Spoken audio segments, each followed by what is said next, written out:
Right. Welcome everyone to our Time to Restore quarterly call. It's really exciting to see so many new people on the call today. I think we have a big group from Texas joining us as a result of our many activities over the last few months, which I'm sure David will share in a bit.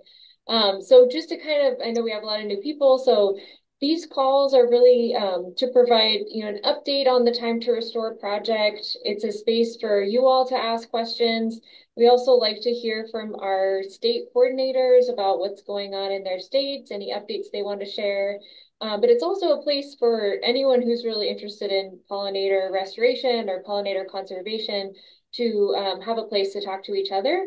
So we like to provide time in case people have events like workshops or anything that would be relevant for this group to share. If you have any particular needs, we've had in the past like an educator looking for a place you could take students to have them, experience seeing pollinator plants in person. We've had people say, hey, I have a bunch of land and I have a bunch of seeds. I would love to have people come collect seeds. So all sorts of stuff can happen on these calls. So feel free if you have a question or a request, definitely, let us know. You can unmute or raise your hand if you want, and we'll get to those. Let's go around and do just quick intros. We usually do this kind of popcorn style. So at this point, just share, your name and where you're calling from, your affiliation if you want, and we'll just try to get through everybody on here. So I think all of you probably know me. I'm Erin Postumus. I'm with the USA National Phenology Network. I'm the Partnerships and Projects Manager here and serve as kind of the lead for the NPN on the Time to Restore project. So I'm really happy to see you all here. And I will pass it to Kim. Hi, everyone. I'm Kim Eichhorst in New Mexico, the director for the Bosque Ecosystem Monitoring Program. And yeah, really happy to continue to be, I think, the New Mexico liaison for this partnership now for however many years. um, and I will pass it to Becky is next on mine. Former President Trump is headed to Pennsylvania as he defends his controversial rally in. If you want to pass, that's fine. So yeah, I guess if you want us to give you a chance to introduce yourself, maybe turn your video on just so we know that you want to say something about where you're calling in from. Otherwise, maybe we'll just skip the non-video participants for now. Or if you really want to say something, raise your hand and we'll make sure we get to you. But yeah, maybe let's go to Chris next because I see Chris is the next on my screen. Chris Morrison. We had a conversation You're about muted. like his mood was kind of in a dip. You're It had muted, only been Chris. going on for a few days, maybe a week tops. Sorry, I There thought we I go. unmuted myself. Oh, No worries. oh well. It Okay, happens. sorry. Anyway, I'm Chris Morrison, and I'm a Texas master naturalist. And I saw a question in the chat. Did anything happen at the TMN conference to promote the project? Yes. We had an awesome session and wonderful. What do you call it? What did you displays and stuff like that. So it was great. And anyway, I'm just new to the project, needless to say. Welcome. Thanks. So if you want to pick someone to go next, we can all kind of like after you do your intro, you can just pick someone else on the screen that hasn't gone yet. Okay. Well, guess what? Now that people have put their pictures up, oh, Tina, I can see your name now. Okay, Tina, believe us. Go next. Hi, everyone. I'm also a Texas master naturalist with the Cross Timbers Group in Fort Worth and Weatherford, Texas.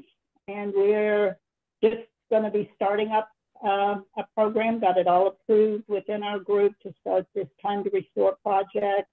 I'm taking the leadership training course that you guys have online. I think I'm in week 6 now, so learning some things from there. And let's see, I'm going to present to the new class tonight, and I've got an article for the newsletter in November, and then hopefully get in touch with David to get some training scheduled.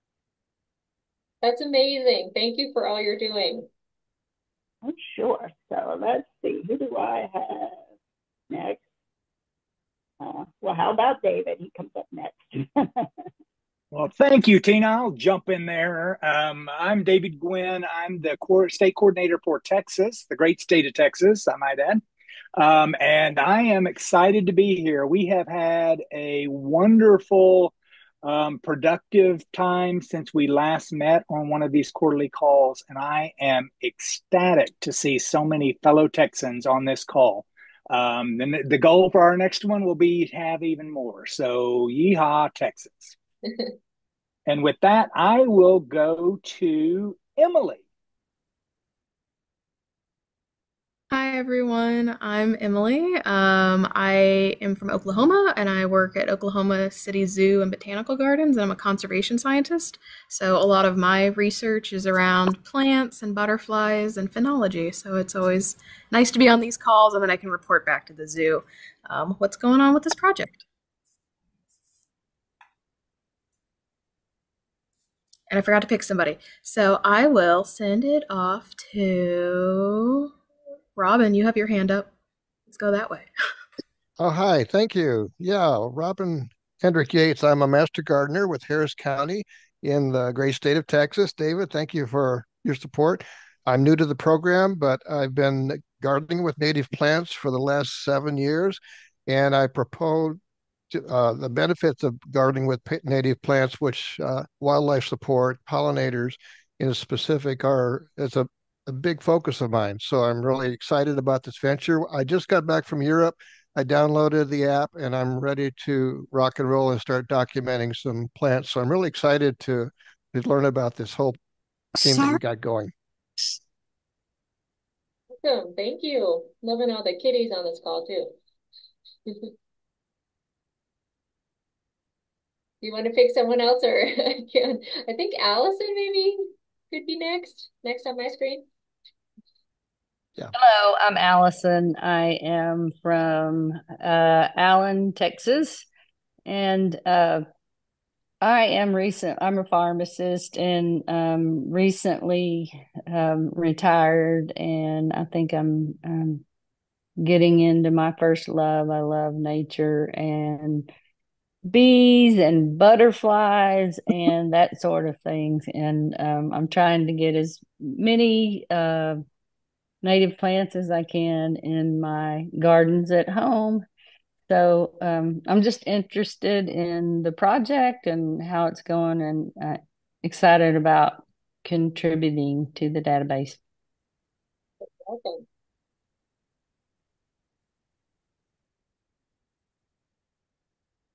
How about Maylene? Hi, everybody. Hi, Erin. Good to see you again. You too. I'm with Texas Conservation Alliance. We are based kind of in Dallas, mainly focused in Dallas, and we have a native plant propagation center at the Dallas Zoo. So we propagate native plants, collect seeds locally from here, and distribute to the public and to our partners in different ways. So excited to hear the updates from the project. Thank you.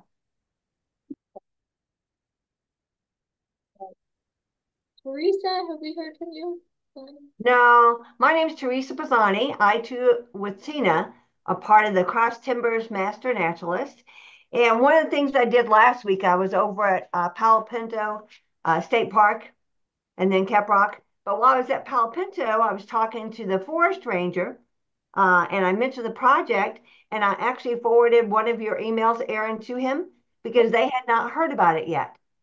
And we were talking about native plants, and they had just repopulated one of the tops of their buttes, totally took all the invasives out, put all native plants in there, and said, bingo, that would be great for this project, you know?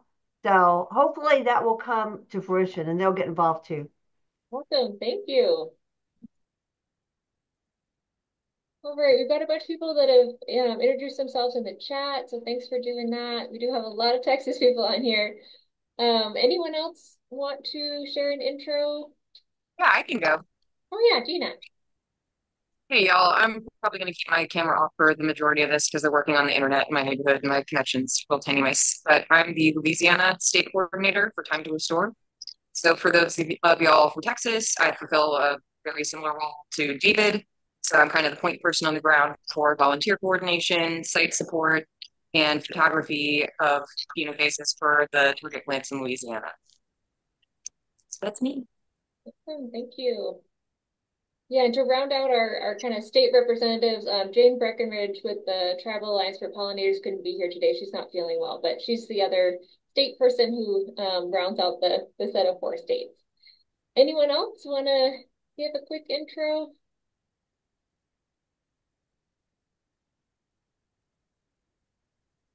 Aaron, this is Tom Kerwin. I'm in the Texas Master Naturalist class out of the Elm Fork chapter. Our class is the class of 2024. We have 40 people in the class. We're trying to put together our class project, and we're trying to weave together involvement in possibly the phenology work that you're doing in Texas. Our focus is on the Clear Creek Natural Heritage Center, where we bring second graders and fourth graders and seventh graders for the Denton Independent School District through that nature facility, and also the Lake Louisville Environmental Learning Area, where we bring in the seventh graders through that organization for the Louisville Independent School District. And we're also tied in the University of North Texas and Louisville Independent School District. I mentioned that. So we're trying to put together a project. We're trying to figure out where can we go, what can we do, what needs to happen to get involved, to get our folks involved, to get our students involved in the project and deliver a scientific research-based contribution to your program.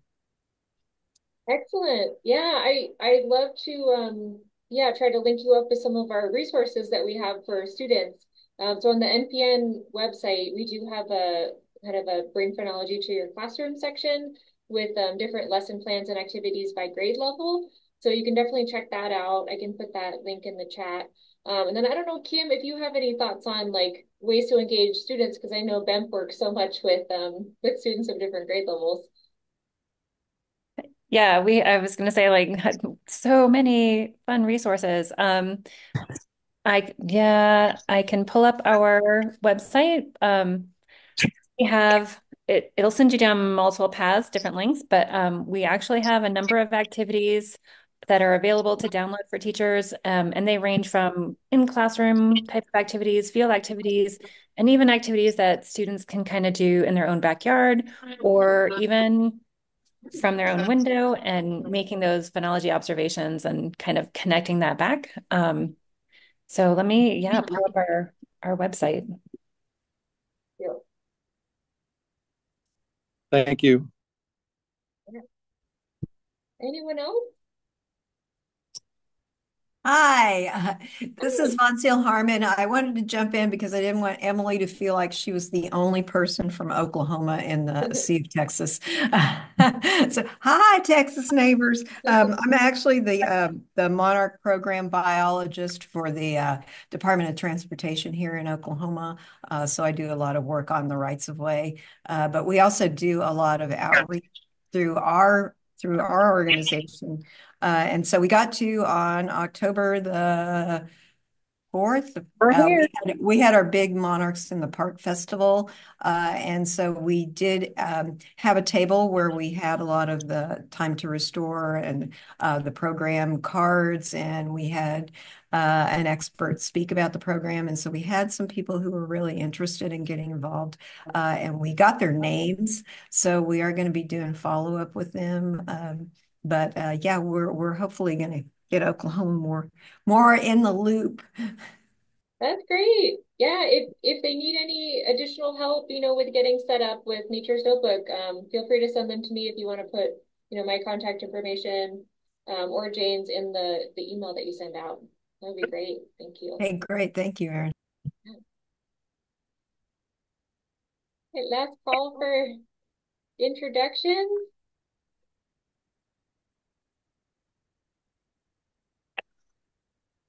Or Is that Anita? Oh, okay. Oh, I'm here, but I'm Oh, not going to put my video on.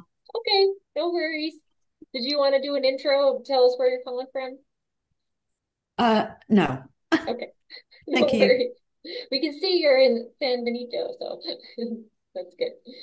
All right. So yeah, I think it would be great to hear a little bit from our states if you have any updates to share. I know David in particular, I'd love to have you share a little bit about all the stuff we've been working on over the summer and kind of the lessons learned and some of the stuff that's really worked well. So if you want to go first.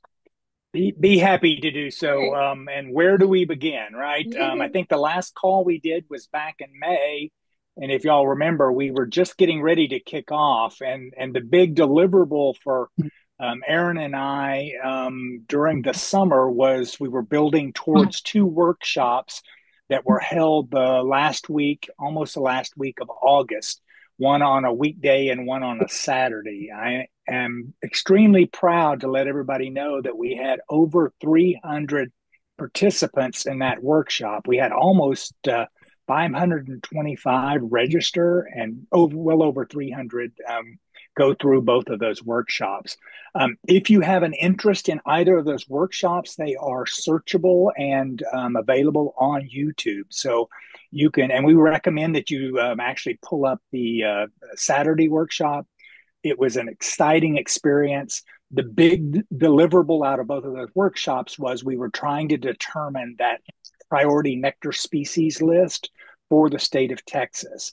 And Aaron will chuckle at this. Our goal was to take the original 8 that the other 3 states are using and see how we might be able to adjust that list to make it more helpful and useful in Texas, which has, for those that don't know, Texas has 10 different ecoregions. So a plant list of 8 was not very helpful. And so what we did was we went in, took a species list of about 24, added it to the 8, and took it to the workshop participants, hoping that they would then give us back a list of about 25. That was the goal. We were very happy to get a list of 29 now, and that list has been set. And based on the feedback I had just this past weekend, I think people are really happy with the list because the list only required that you have at least one species that you could work with. Most people I've spoken to have at least 4. And so we're really excited about that because that gives us a list that covers a vast portion of at least the eastern 2/3 of the state of Texas. The list doesn't quite work out west. And so, Kim, there's some work for us to do to try to make sure that West Texas, which probably shares a lot with New Mexico, their needs are being met. I did have a couple of El Paso and Lubbock individuals that came in over this past weekend to voice some concern that they didn't feel like the list served their areas very well. So we'll continue to work on that. So the workshops were done. We've got our final priority nectar species list for the state of Texas. Like I said, it's 29 species. We are now moving into the outreach, full-blown outreach phase. Which took us up to this past weekend. Starting on Thursday, we did 4 days in San Marcos, Texas, which is just to the south of Austin, where the state master naturalist meeting, which is held every year, was conducted. We had 636 master naturalists in attendance. And we had almost 800 when you added presenters and vendors in attendance for the entire event. Really excited to share with the group that during our 2-hour training, we did a 2-hour session, which everybody knows you're not supposed to do 2-hour meetings, but we did a 2-hour training session on Friday, this past Friday, that began right after lunch. So you can see this is the disasters that are coming.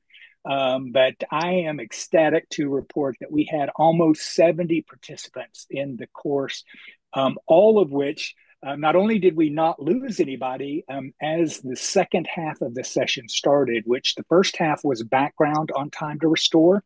The second half was training on how to use our tools. The class actually got fuller as the second half started. So we had a full 2 hours. I could have probably gone on for another hour because we had so much interaction from the master naturalists that were in the class that wanted to get everything down and wanted to be able to jump onto the project and move us forward. So very excited. We also had in the non-training session, we had a display booth, and I'll drop it into the chat so everybody can see what our branding imagery looks like for the booth. We've now used it 2 different times. I used it in early October as a trial run at a wildscaping workshop here in Harris County.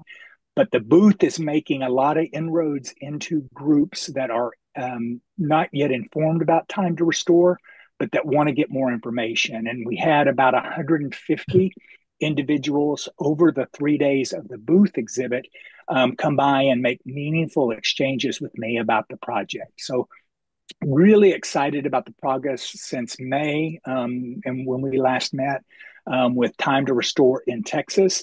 And I've now started booking trainings for Master Naturalist and NIPSOT.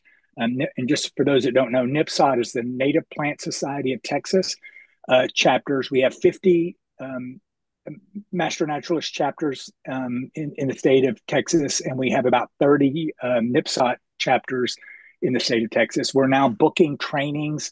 I think I'm up to 7 counties of the 254 in Texas that have already booked a training coming up to begin to work on Time to Restore and roll that out. So it's just getting better and better. At this point, now that we've developed our preferred species list, we'll switch over here in Texas over to doing trainings and getting people set up to begin to collect data for us and the Time to Restore initiative. Erin, was there anything else you wanted me to touch on? That's a great summary. I would say maybe another thing to mention is you put together like a job description for the Master Naturalist that different chapters can use to make it kind of an official activity. So if that's of use to anyone, David can share that. Yeah, great point, Erin. Thanks for bringing that up. Yeah, any Master Naturalist that are working in the state of Texas that do not yet have their chapter's approval for volunteer service credit, please send me an email. I'll put my email in the chat line after we move on, just so that you know I have filled out all the forms. I have created a project outline for you, if you will, to submit to your volunteer service committee or director, and we can get that project approved so that you can start to earn credit as a Master Naturalist under the project. Yeah, and the other thing I would mention is David, I think you're going to put the display setup in the chat as well. If that's something that our other states are interested in, we can get you set up with that. If you are doing a lot of tabling events where you want to have more information about the project, we can work on that. We do have a poster, like a bulletin size poster. It's something like 17 by something inches. And then we have those postcard size flyers. So those are available as well. I know that I've sent some out, especially to Oklahoma. But if anyone else is interested in having those for outreach, we can get some more of those sent out as well. But that's awesome to hear about the Master Naturalist annual meeting, David. Great job with the workshop, doing that all on your own. It's amazing. So thank you so much. You're very welcome. Any questions or anything for David on that stuff?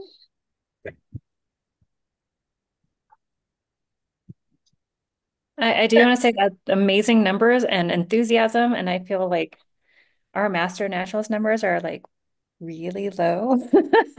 So it's a nice bar. Kim, one thing that let me throw this out there, Kim. If anybody, so one of the things that I have been working on in the presentation is to instill some excitement about what we're doing and why we're doing the project. So if anybody, even if you're outside of Texas, needs for me to come and see if we can instill that in your group, please let me know. I'm happy to do that. I realize we're a four-state effort here, and the better y'all's data is, it'll help us. So please let me know how I can be of assistance. I now have about 4 different presentations that we've been kind of fine-tuning as we kind of develop towards audiences. So Kim, let me know if I can be of help. I will actually. Thank you. Yeah, and I will say too that the 300 people we ended up getting at those workshops we did in August, that was the result of probably what, David, like 10,000 people that we reached out to let them know. So we did a Yeah, lot of yeah, outreach. David yeah, did yeah, through yeah, his networks, yeah, through the Master yeah. Naturalist and NIPSAT channels. So there were like a lot of people to reach. And I don't know if you guys in other states might not have that many people in the Master Naturalist chapters to start with, but it did take like a lot of outreach to get that many Yeah, people to the workshop. yeah. So Aaron, before you move on, I am struggling. Do I have the ability to put a photo in the chat? You I'm do? not You don't? seeing, Okay. it doesn't appear to have that. And so I don't know if you need to let me do that so that I can drop the photo of our display in there. I'm not sure. We could send it in the follow-up email. I have Okay. all I can see is that everyone can chat with everybody in the chat. There's no other settings I can change, so. Okay.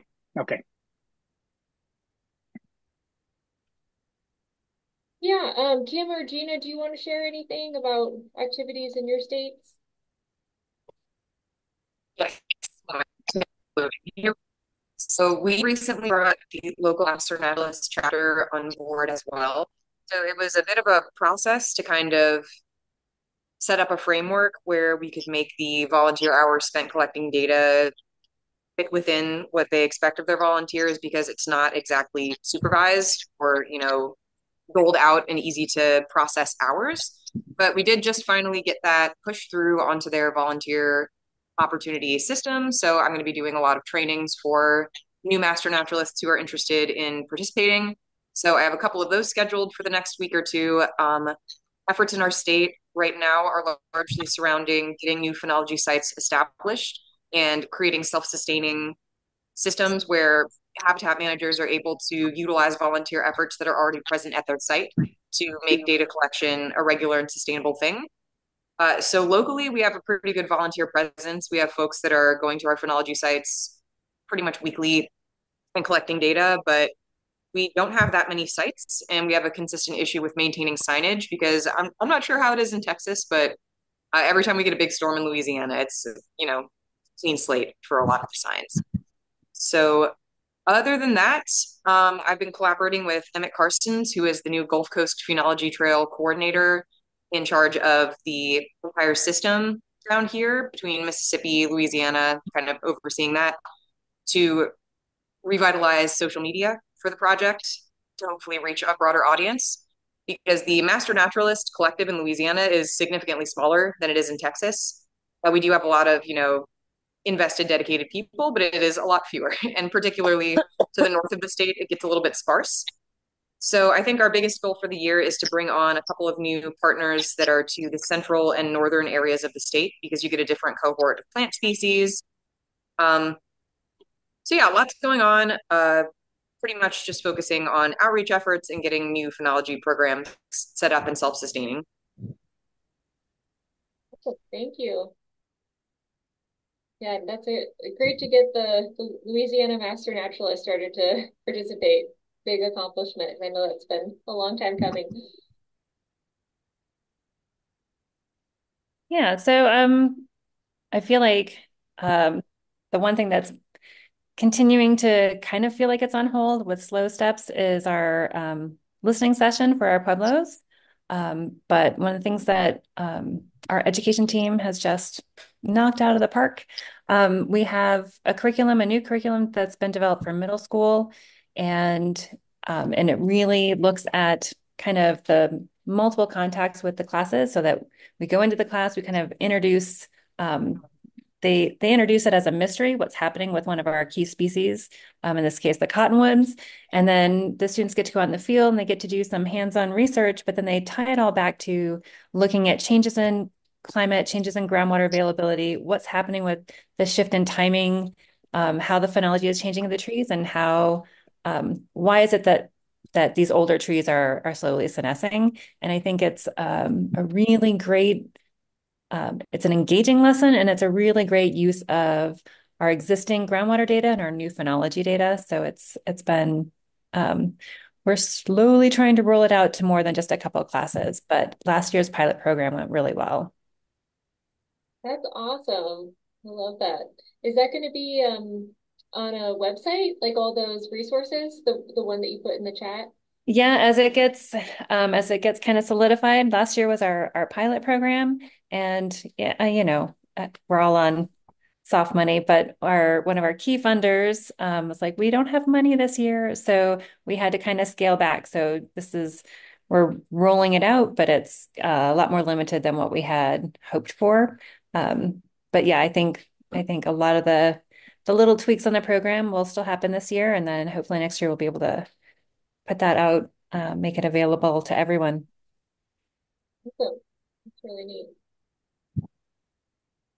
One other thing I'll say on the data collection side of things is, so some of you might have heard of the structure that we have within the Nature's Notebook platform called local phenology programs. So I just wanted to say a little bit about that. So, if you have a Master Naturalist chapter where you have a shared location, like say it's a park or someplace where you're all going, we can actually set it up so that you have multiple observers that are monitoring the same plants. And that can be really nice as a way to kind of share that, the duties of doing the observing, and you trade off from week to week. So if you have questions about that, feel free to reach out to me or one of our coordinators about that. And I also want to mention that we set up kind of one of these special local phenology programs for Texas because we have so many people that are independent observers there, and we wanted to have a better handle on, who's collecting data, and see the data they're collecting and have them kind of tagged as being part of this effort in Texas. So we set up a local phenology program called Time to Restore Texas.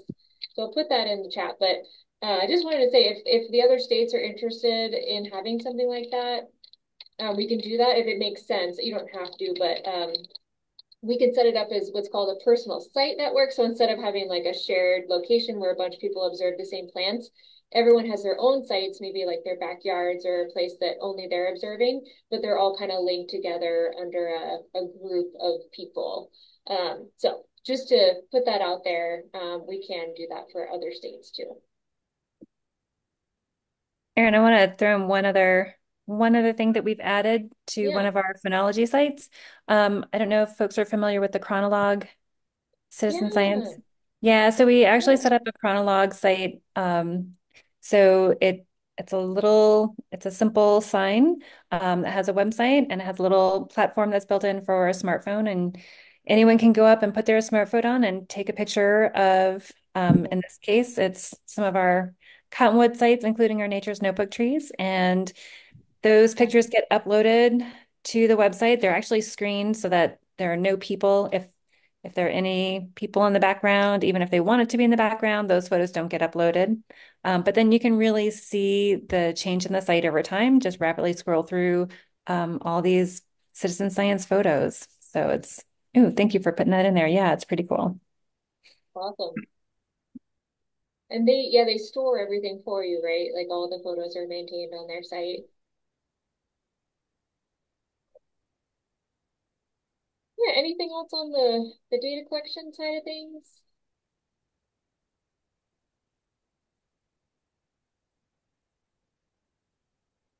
I will say too that, now we're kind of getting to the end of the season. And I know, especially David and I have been talking about, we have all this enthusiasm from all these events that David has been doing. How do we kind of maintain that over the winter months when people are probably not going to be observing their plants?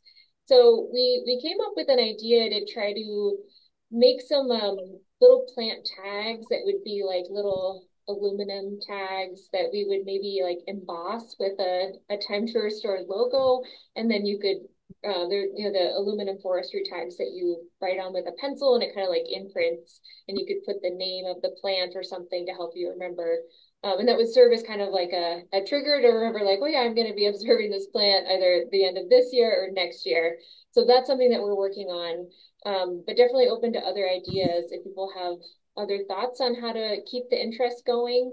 We've also talked about maybe like sending out some emails over the winter with some like plant profiles where we highlight different priority species to kind of keep people excited about the coming spring and all that. So I don't know if anyone has other thoughts on that or like other ways we can keep people engaged.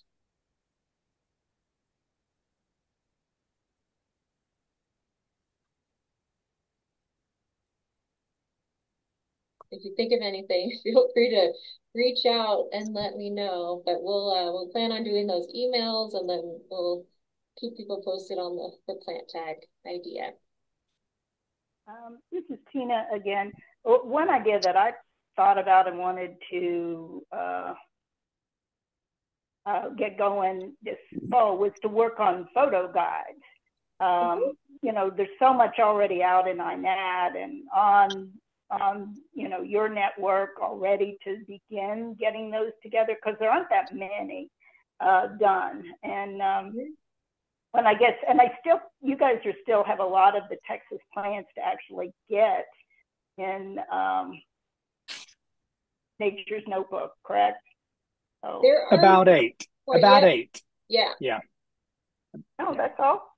Yeah, there's only 8 that are not in there. In there. Yeah. Oh, not yeah, in Lynn, there. That's great. There's only 8 that are not in there right now. And please remember, as I've been telling everybody, you can still collect data. You can still have them as part of your site. Just put them on the paper form until we get them in right after the first of the year. And then you'll be able to input that information into Nature's Notebook and be ready to go. Yeah, thanks for that idea, Tina. So she was mentioning the phenophase photo guides. And so what those are is it's basically a photographic reference of what you're looking for when you're answering the questions in Nature's Notebook. The front page has some basic like natural history information, what the plant looks like, and then the back is, you know, a picture of each of those questions, the phenophases, like open flowers and ripe fruits. So I will say we do have a couple students that are working on making some more of those. So if you're interested in making them, maybe just let me know so I know which ones you're working on because we're going to have several students making them as well, just so we don't make the same ones. I think if you start with the Texas only species, that's great because the students are going to start with the regional ones and get those ones done first. Cool. Yeah, any other ideas for keeping people excited and engaged over the winter?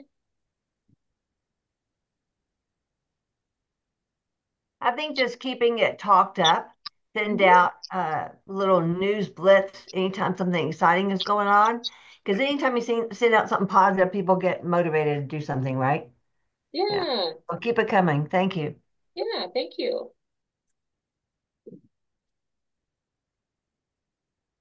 Aaron, that might be a good question to ask of the group right now. We have been, for at least the Texas group, we have been kind of mulling over how often we should be sending you resources or you know, kind of sending out information that touches those people that have already kind of connected to us. Is there any input from the group in terms of, particularly from those in Texas, but everybody really, as to how often they feel like we should be or should try to connect with them? Obviously, we don't want to connect for no reason. But if there's something that we can send out that we see that has value or potential value, we'd love to have some feedback as to how often we might do that. We don't want to become the spam mail in your email box, but we'd love to know kind of what would be a good amount of messaging that we should strive for. Any thoughts from anybody? I actually do have some thoughts on that because I've been thinking about a similar effort in Louisiana. So I had kind of thought of maybe doing a plant of the month or featured, you know, animal of the month, whatever we're tracking phenology for, and doing kind of an in-depth write-up of its ecological importance, how it fits into, you know, the context of what this project is hoping to achieve, and including photographs or use some kind of interactive material. But I think no more than once a month would be appropriate. Yeah, so we did set up an email list for the Time to Restore Texas folks. It got to be such a big list that like we couldn't send a single email in Gmail because we were like maxed out. So we have a constant contact email software. So I've been sending emails out through there. So we could add more people to that list and kind of like rebrand that as just Time to Restore in general and use that for the monthly emails. And that would be great. Like Gina, if you're making that like plan of the month content, I could send it out that way. Or if you wanted to send your own emails, I know sometimes those constant contact emails they end up going to like promotions and stuff, so people don't see them as easily if it's a direct email. So yeah, I'm open to either one. But if you want to use that, we can do it that way.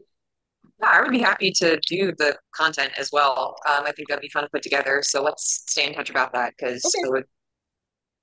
cool. Thank you. This is Tina again. I also think kind of motivating the Texas folks is seeing what's already been accomplished from the other states. I mean, there's some cool data out there already. So why not promote it to us? I think that will help kind of get them re-excited about what we're going to accomplish here in Texas. Yeah, that's a great thought. Yeah, so I'm also really excited to share that we're going to have a new data analyst coming on to the NPN in the next couple weeks. Her name is also Erin. Her name is Erin Zalstra. I think I've mentioned her a few times in the past. She's done some contract work with us to do some of those visualizations of the data over the summer. So I'm really excited to have her coming on board with us full time. And I think she can really help us really dive into the data that we already have and start to make more of those kind of visuals that we can share through the emails. Hey, Aaron, if I can Yeah. jump in there, I'm seeing a lot of requests, informational requests or training requests being put into the chat. If you'll send those to me via my email or to my email address instead of putting them in the chat, we've got a system where we're logging contacts and requests for service. So if you wouldn't mind, if I just don't want to miss any of them, if you will send those. Particularly if it's a request for service or a request for information, if you'll send those to my email address, which it is a Y, not a G, y'all. We saw that in there. Please send that to me directly, and I'll be sure and log those in so that we can kind of track our outreach efforts with the project. Thank you. Thanks. I'll put it in there again so you don't have to scroll back up. And it is a Y, not a Gmail. That's right. That's right. Right. Well, I do also want to share a little bit about our herbarium project it started up now. So as part of this project, we're trying to collect a lot of data. That's where a lot of you are doing so much work to get Nature's Notebook set up so that you can collect data on these priority species. But we still are kind of limited in the amount of data we have available. We only started data collection really in like a couple years ago in 2022. And to be able to do the kind of the modeling work that we want to do and be able to learn something about how the nectar plant timing is going to be changing in the future, we need a lot of years of data. So one of the ways we're going to get this is by looking at herbarium data. And so I don't know how many of you are familiar with pressed plants, but basically a herbarium specimen is a piece of plant material that's been preserved. Usually it's pressed, between like newspaper and in a press for a number of months. And then it's put in a place kind of like a library for plant specimens. And people can look at that information and see when a particular species might have been flowering years or even decades ago. So we have some partners at the Botanical Research Institute of Texas that have undertaken a big effort to actually digitize herbarium specimens where they're taking photographs. And so all these specimens are online, and we have the ability to actually go through those photographs and catalog which one of those specimens have flowers. So we get another data point, sometimes from decades ago, that tells us this species that we care about had flowers on this date in this location. So we have two students here at the University of Arizona that we've hired. I think they weren't able to make it today, but hopefully we'll see them on a future call. Monica and Apiram. and they are undergraduates, and they're going to be going through hundreds of these specimens for us and putting phenology tags on them.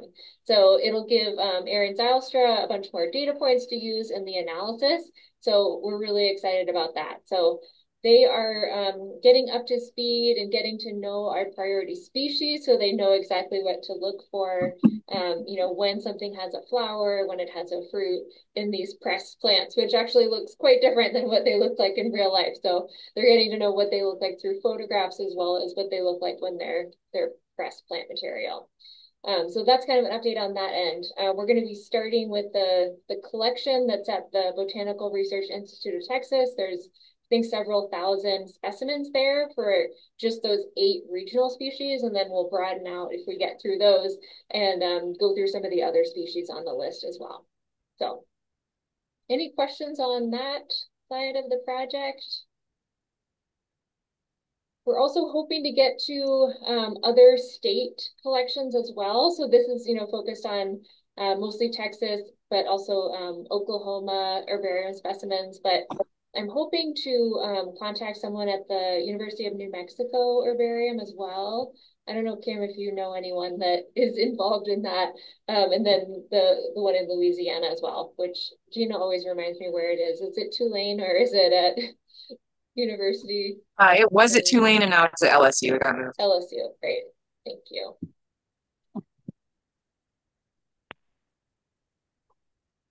So, and I think also there's a broader organization called Symbiota that this Botanical Research Institute of Texas is connected with. So they have access to other specimens outside of Texas and Oklahoma as well. So we're definitely going to make sure we get a mix of plants from the different states. Let's see. Gina, do you have a question in the chat? I'm sticking to, plant of the month or featuring native pollinators. Yeah, anyone have thoughts on that?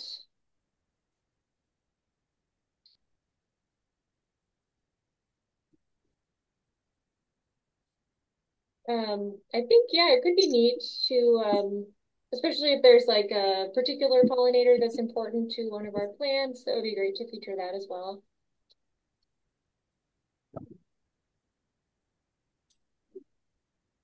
Any other questions in the chat that I missed?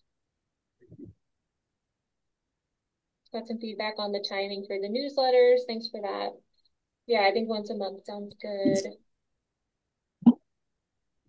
All right, so does anyone have anything else they would like to share? Any like workshops or events coming up or any resources that you're looking for or questions or anything? It's open for you all if you have anything else to share.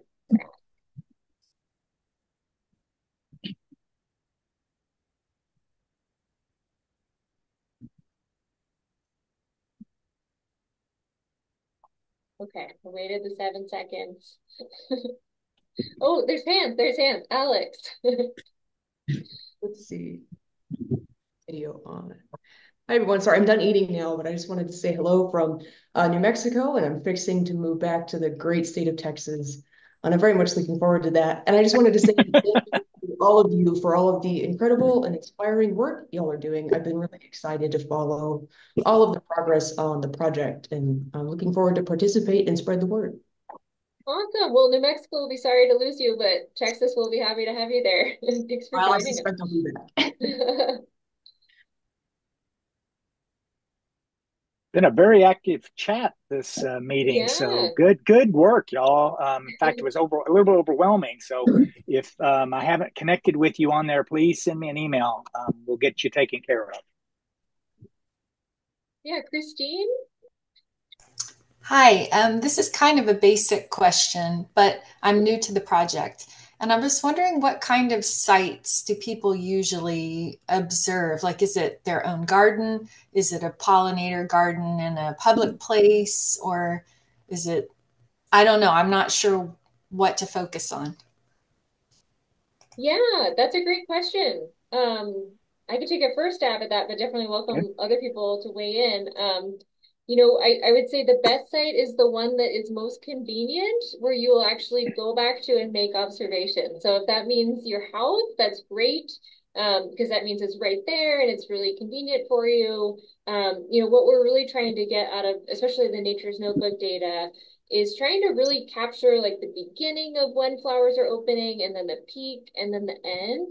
And so that does require like more frequent observations at certain times. So you could pick like the most perfect natural area that has like 10 different species and it's beautiful, but it's an hour away from you, you probably won't observe that very often. Whereas if you have a few plants in your yard, that's like you're much more likely to observe those.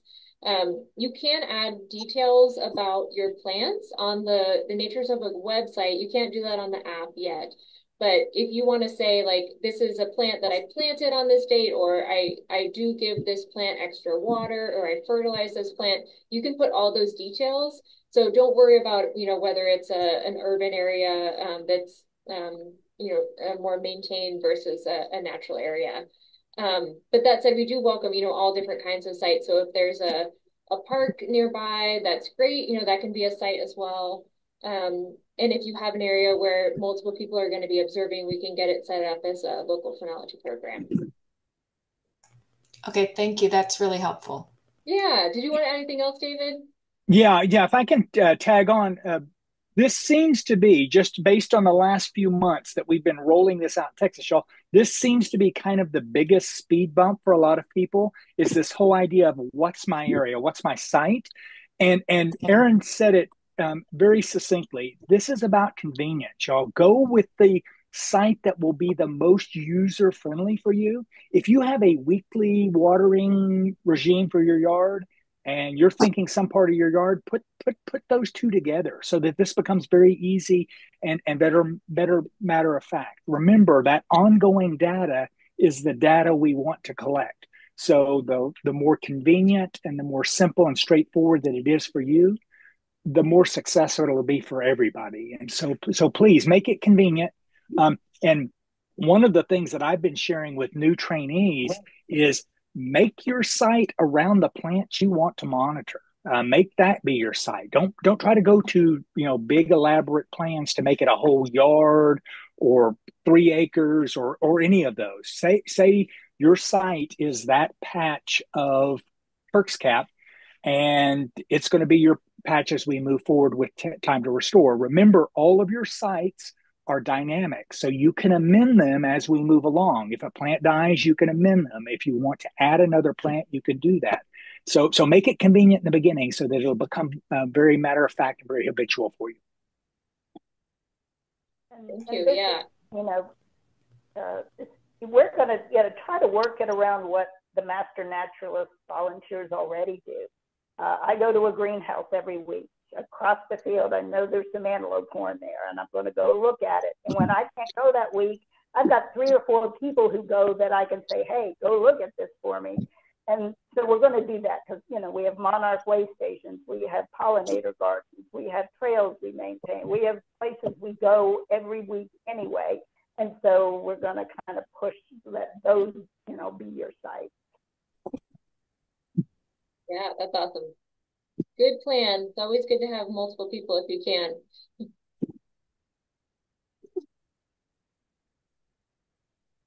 Any other questions or things to share? Someone asked about what's happening with cottonwoods. Kim? Oh, you're just chatting. Okay. It's typing as fast as I could.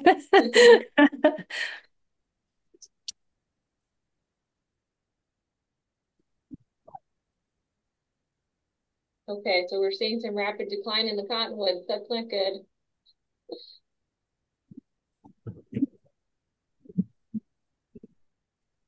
Hopefully it's a better winter for rainfall.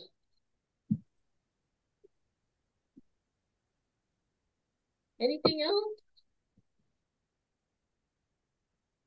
Thank you all again for coming. It's so wonderful to see so many new people here. You all had some really great questions. We're excited to send out some of those monthly emails to keep people excited over the next couple months.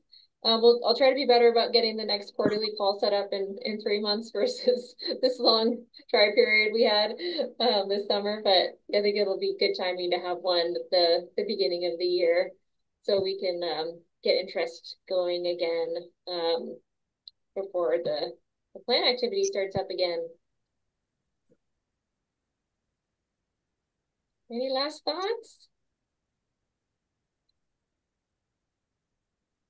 All right. Well, thank you all. Take care. We'll see you over email and then in a couple months. Bye.